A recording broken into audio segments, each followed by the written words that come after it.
Dexter's secret has been revealed. Miguel now knows the truth, but the bad news for Mr. Prado is that everybody that finds out the truth about Dexter ends up dead. Welcome back, guys, to Fog Entertainment. It is time to review episode 5 of season 3. This one is called Turning Biminese, and we find out that Miguel now knows about Dexter. He's put 2 and 2 together. He's got the right answer. He's not got 3, he's got 4, and he knows Dexter's killed, and he's going to kill more.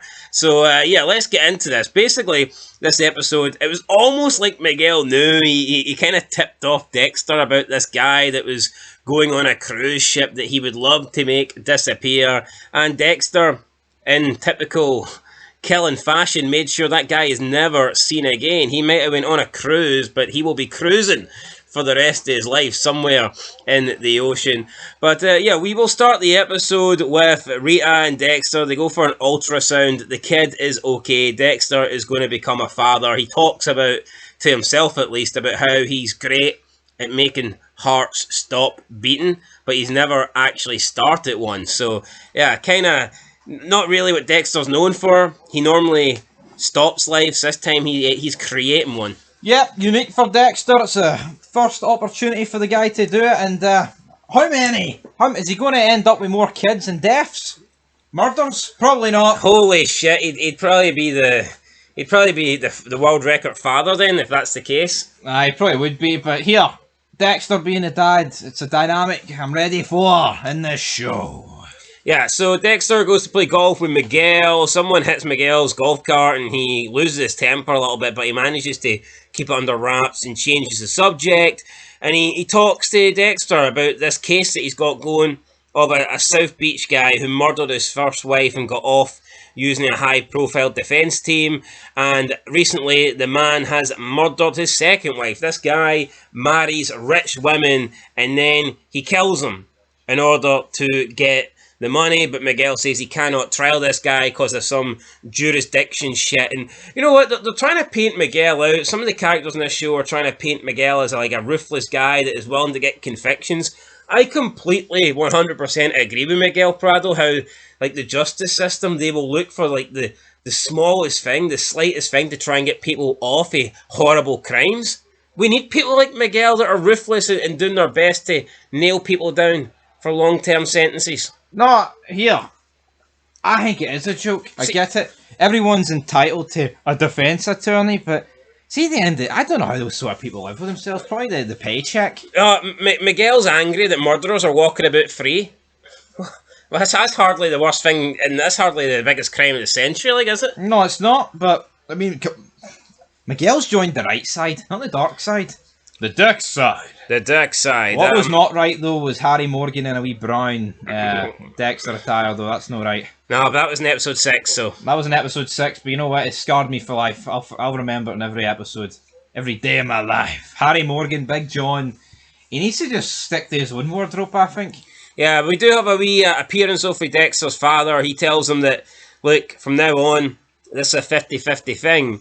You need to put 50% into the marriage, 50% into being Dexter, but at the end of the day, you need to decide which one is going to be your wife and what one is going to be your mistress. And for me, I think Killen is going to be Dexter's wife, and Rita and the kids, they're going to be the mistress. They're going to be the part-time schedule for Dex. The whore on the side for Dexter. Killen, though. Killen, that is his main priority, always will be, but it's going to be hard, though, if they all live in the same house. Yes, we then get a little bit more flirting between Deborah and Anton, so we have that. Deborah brings in some young kid called Wendell. He was the doorman, I guess, for Freebo. You had to speak to him to get to Freebo. Doesn't seem like a legit, I don't know, Freebo's supposed to be this like legit drug guy, yet he's using kit. I get that, they do that, but this Wendell guy comes across as like Freebo's last line of defense. And it's some 15-year-old guy with a bike. Yeah, it does. he's the guy standing between Wendell and Freebo. Like when Dexter went to go into Freebo's like house, it was literally just a bunch of 15-year-olds outside his front door guarding him. And all Dexter had to do was pretend he was a junkie in order to get in. So the security at Freeble's place wasn't tight.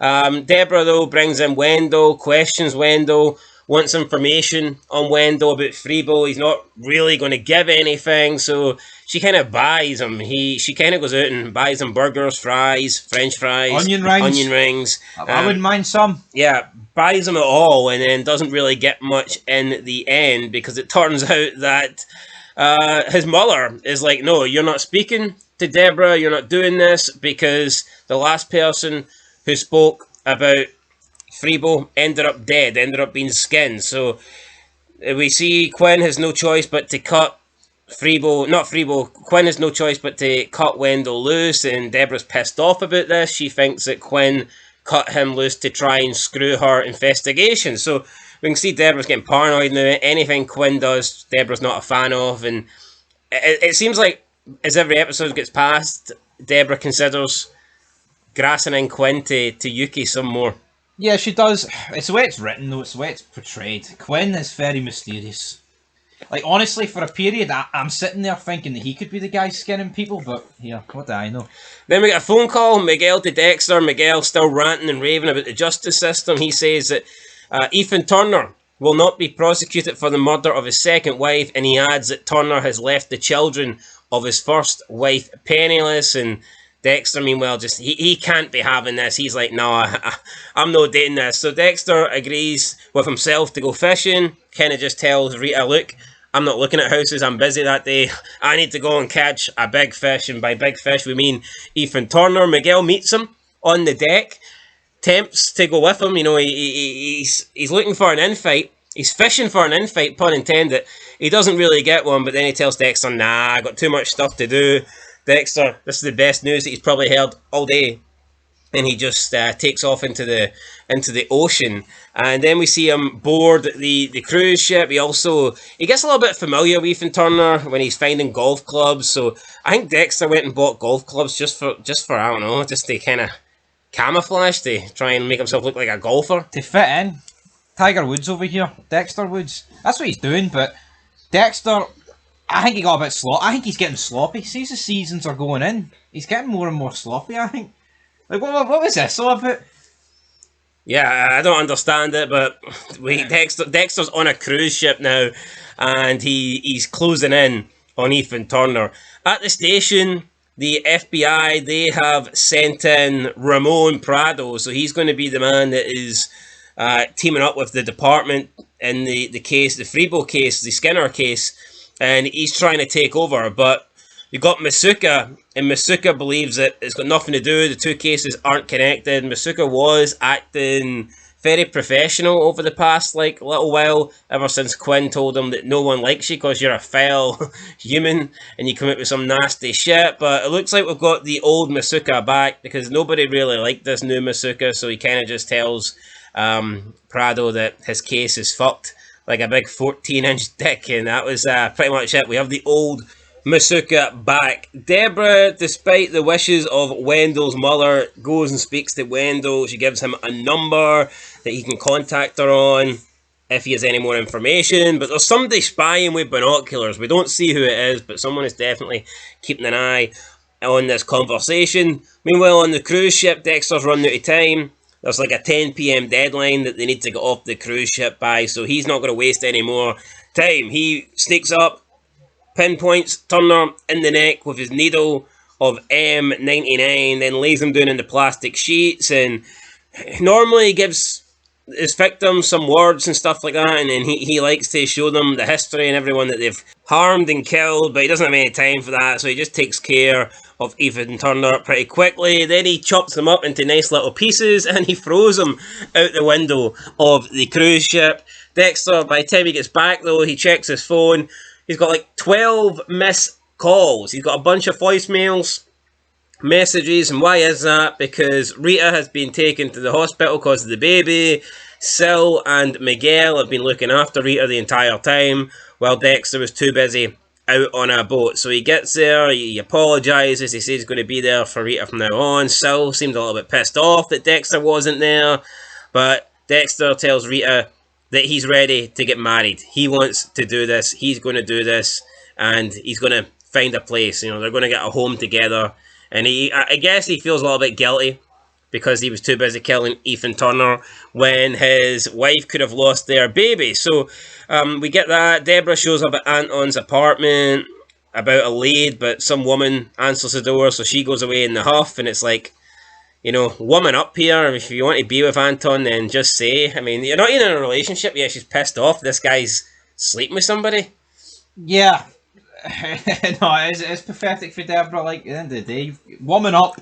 Ask Anton. Get to business. Ask him. Now, Rita's staying in the hospital one more night, so Miguel, I guess, takes Dexter home. He helps Dexter tuck in his kids. Miguel tells Dexter that Ethan Turner has went missing on that cruise ship because he went on the cruise ship, but he didn't get off the cruise ship. And then he tells Dexter that the Coast Guard couldn't find him. Dexter's like, you know, it's a pretty big reef, Mercy Reef. But Miguel says, maybe you just weren't there, and that's why they didn't find you. And Miguel concludes that Dexter was the one that went on the cruise ship and took care of Turner himself. Dexter denies it, but Miguel says that it's okay. You don't have to apologise, Dex. I appreciate it. You did the right thing. Dexter says it's not like that, but Miguel knows it's like that. He says, come on, Dex, you don't have to lie to me. We're friends. I'll support you. I respect you. Me and you's going to be alright. Miguel leaves, dropping the bombshell that he knows Dexter's a killer, but he's okay with it. And that's it. Dexter's just left there thinking, what the hell? Is this going to be a two-man team from now on? Are they going to tag team the killers? Or is Dexter going to try and lie his way out of it? We'll have to wait and see in episode 6. But that's it for episode 5. Pretty good. I enjoyed it. I'll give it a 7 out of 10. Miguel Prada. What a guy. He is the standout character so far in season 3. Really underrated, Jimmy Smits. Yeah, he's... I think... what I would say is, right, I think he kind of plays the same character everything he's in. But here, if you've got something that works, go for it. If it's not broke, don't fix it. So I'm giving it a 7 out of 10. I'll give it a 7 too. I think season 3's been very consistent. Yeah, and I like the fact they're still keeping it open with, like, you know, the binoculars. There's another killer on the loose. I like that. Anyway, guys, 7 out of 10. We'll catch you in the next one. Till then, peace.